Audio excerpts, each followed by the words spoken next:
سورہ اخلاص کا وظیفہ بھی میں آپ کو دوں گا، جو سلف صالحات کرتی تھی وہ سورہ اخلاص کا وظیفہ بھی میں ہدیہ دوں گا آپ لوگوں کو۔ بہت آسان ہے، جتنی مائیں بہنیں ہیں ان سب کو میری طرف سے میں ایک ہدیہ دیتا ہوں۔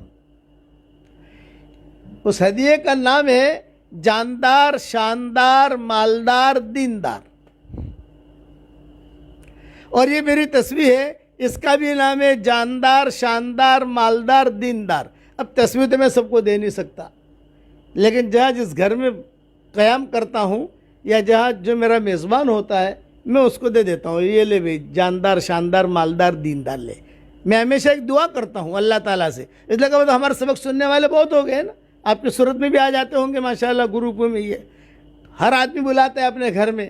تو میں نے اللہ تعالیٰ سے دعا مانگی، اے اللہ جو تیرا بندہ اور بندی تجھے پسند ہو اس کے گھر میں مجھے لے جا اور اس کے گھر کا پانی مجھے پلا۔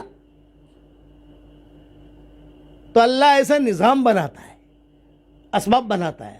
حالانکہ بڑھاپے میں سفر کرنا اتنا آسان نہیں ہے،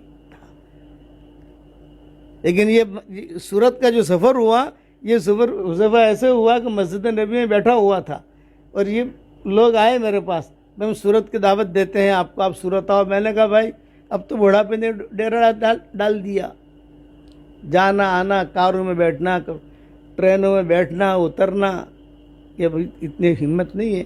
انہوں نے کہا نہیں، دو مرتبہ 3 مرتبہ یہ مسجد نبوی میں آئے دعوت دینے کے لیے۔ اچانک مجھے الہام ہوا کہ یہ سورت والے نہیں بلا رہے، حضور دعوت دے رہے ہیں۔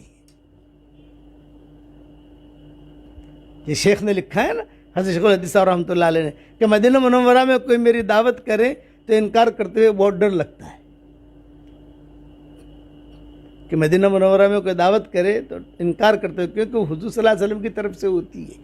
یہ شیخ نے لکھا ہے کہ اللہ نے ڈالا اس کے دل میں، نبی کے شہر میں جو ہے وہ تجھے دعوت دے رہا ہوتا، تو نبی کے شہر میں مسجد نبوی میں ہی آئے، مدینہ میں نہیں، مسجد نبوی میں افطار کے وقت میں، بھئی ہمارے صورت کہ آپ دعوت قبول کرو۔ تو اچانک مجھے یہ ہوا کہ بھئی یہ حضور کی طرف سے قسم کی دعوت ہے، یہ اشارہ ہے کہ سفر کرو۔ اب کیسے سفر کریں؟ والدہ کی طبیعت خراب ہے، آج کا والدہ کا جب انتقال ہو گیا، اللہ ان کے قبر کو نور سے منور فرمائے، ان کے درجات کو بلند فرمائے، کروٹ و آرام نصیب کرے۔ آپ سب سے ایصال ثواب کی بھی درخواست کرتا ہوں کہ ان کے لیے ایصال ثواب کریں، مجھ پر احسان ہوگا آپ لوگوں کا۔ پھر میں نے سفر تھوڑا مختصر طے کیے، ورنہ امریکہ، انگلینڈ، فرانس اور تمہارا وہاں بارباڈوس، اتنے تقاضے ہیں۔ میں نے کہا اب ہمت نہیں بھائی، لیکن یہ قریب کے ہیں۔ میں نے کہا سفر کرو تم، تو اللہ تعالیٰ نے دل میں ڈالا، تو پھر یہ سفر ہم نے کیا یہاں، کافی سالوں کے بعد آنا ہوا۔ اس لیے آپ کو آج سورہ اخلاص کا وظیفہ دیتا ہوں، جو نور الدین زنگی کی ماں کرتی تھی، صلاح الدین ایوبی کی ماں کرتی تھی، سلف صالحات کا معمول تھا۔ سورت والیاں بھی سلف صالحات جیسی بنے، اور وہ کیا ہے کہ بدریین کی تعداد ہے 313، بدر میں جانے والے جو تھے وہ 313 تھے۔ تو 313 کے عدد میں اللہ تعالیٰ نے کرنٹ رکھا ہے،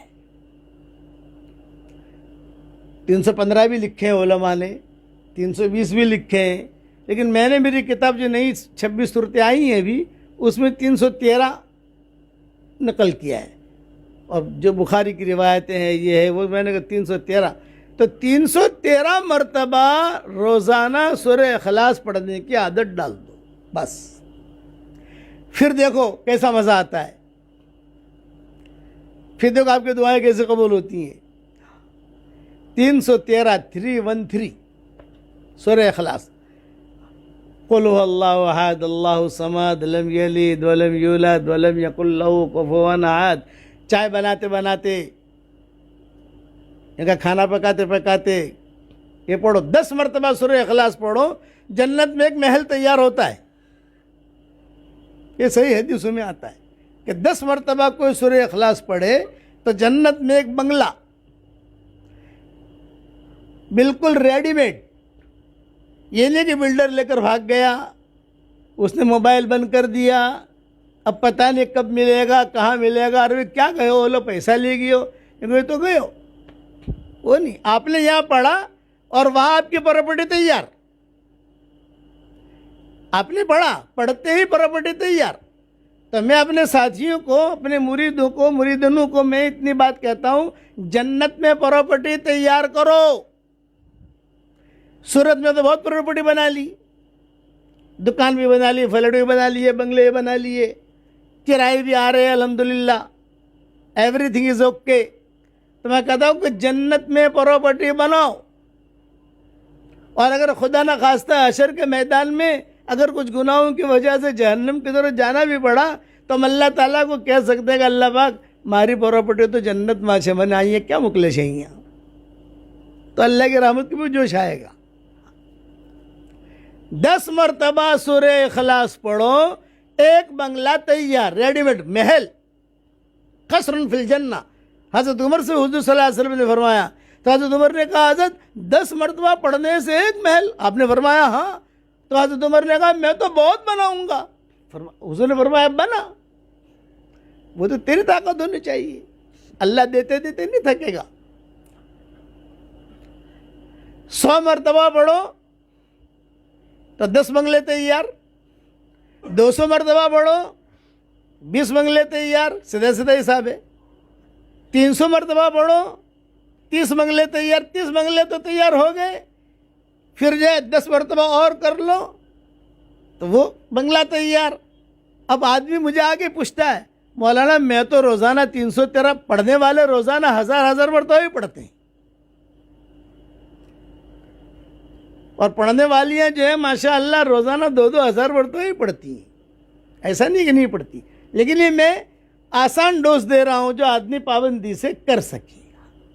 تو ایک آدمی نے اگر مجھے کہا مولانا میں پابندی سے بنگلے بنا رہا ہوں, پابندی سے ایک عورت نے کہا میرے بنگلے میرے پراپرٹی تیار ہو رہی ہے وہاں, اور مولوی صاحب ایٹلو کونے کہ آٹلا بدا بنگلہ کرسو سو تیا جی نے, آٹلا بدا بنگلہ ત્યાં તો કોઈ રેન્ટવાળો તો મળે નહીં આપણોને કે ભાડાથી આપી દો, કોઈ કંપની હોય તો કંપનીને આપી દો, એવું તો છે જ નહીં.